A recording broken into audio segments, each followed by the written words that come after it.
அவர் ஒரு கோரிக்கை உங்ககிட்ட வச்சிருக்காருன்னு சொன்னாரு. கண்டிப்பா சார். இது நான் எனக்கு 75 வயசு ஆச்சு. என்ன வச்சு ஒரு கட்சி என்ன பண்ணும்? என் பையனுக்கு 40 தான் ஆச்சு. அவனை எடுத்துக்கிட்டோம். இல்ல எதுக்காக சொல்றேன், கண்டிப்பாக நான் ஒரு இது வச்சிருக்கேன். இது வரைக்கும் தமிழகத்தில் ஓட்டே போடாத ஒரு 10 லட்சம் பேர் இருக்காங்க. அதுல 3 லட்சம் பேரை நான் ஓட்டு போடுவதற்கு உண்டான வழிமுறைகள் எல்லாம் அவர்கிட்ட ஒரு சொல்லி இருக்கிறேன். அது நடந்ததுன்னா நான் கண்டிப்பாக திமுகவுக்கு பிரச்சாரம் செய்வேன். ஏனென்றால் இது ரெண்டுமே மியூச்சுவல். தமிழ்நாட்டில் பட்டன் போன் கூட இல்லாமல் எத்தனையோ பிராமணர்கள் 10 லட்சம் பேருக்கு மேல இருக்காங்க.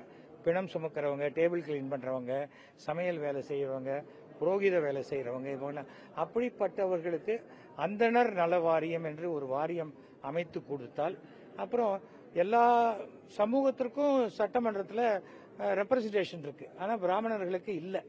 நியாயமா பார்த்தா அவங்க 3% தான் இருக்காங்கன்னு சொல்றாங்க. அப்படி பார்த்தா கூட இது 7 எம்எல்ஏ இருக்கணும். வேண்டாம், 3 எம்எல்ஏ கொடுக்கட்டும்.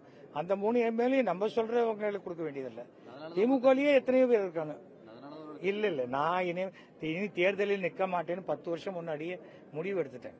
சும்மா தள்ளாத வயசுல போய் நம்ம நிக்க கூடாது. நம்மளால முடிஞ்சதா அது போய் பிரச்சாரம் பண்ணி ஓட்டு வாங்கி கொடுக்கலாமே ஒழிய, நான் ஒரு முறை மயிலாப்பூர் எம்எல்ஏவா இருந்தேன். 300 கோடி ரூபாய் வேலை நடந்தது. அதுல ஒரு பைசா கூட கமிஷன் வாங்காத நேர்மையான எம்எல்ஏ வந்துட்டேன். அது எனக்கு போதும். நாளைக்கு என் பையன் விருப்பப்பட்டா கண்டிப்பா அவன் திமுக சேர்ல எனக்கு என்ன அப்ஜெக்ஷன் இருக்கு? கண்டிப்பா நான் அதை வரவேற்பேன். கமிஷன் வாங்காம நீங்க ஆனஸ்டா வேலை பார்த்ததா சொல்றீங்க. மத்தவங்க எல்லாம் எப்படி? நான் என்ன பத்தி தான் சொல்ல முடியும். இப்ப நீங்க எப்படி, நான் எப்படி சொல்ல முடியும்? அதெல்லாம் இல்ல, நான் சொல்ல மாட்டேன் சார். சார் எல்லாருமே வாழ்க்கையை ஒரே மாதிரி எடுத்துட்டு போக முடியாது சார். நான் ஒரு சேலஞ்சா எடுத்துக்கிட்டேன்.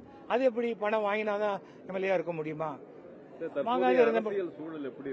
தற்போது அரசியல் சூழ்நிலை இப்ப இருக்கக்கூடிய சூழ்நிலையே நீடித்தால் மீண்டும் திமுக தான் ஆட்சிக்கு வரும்.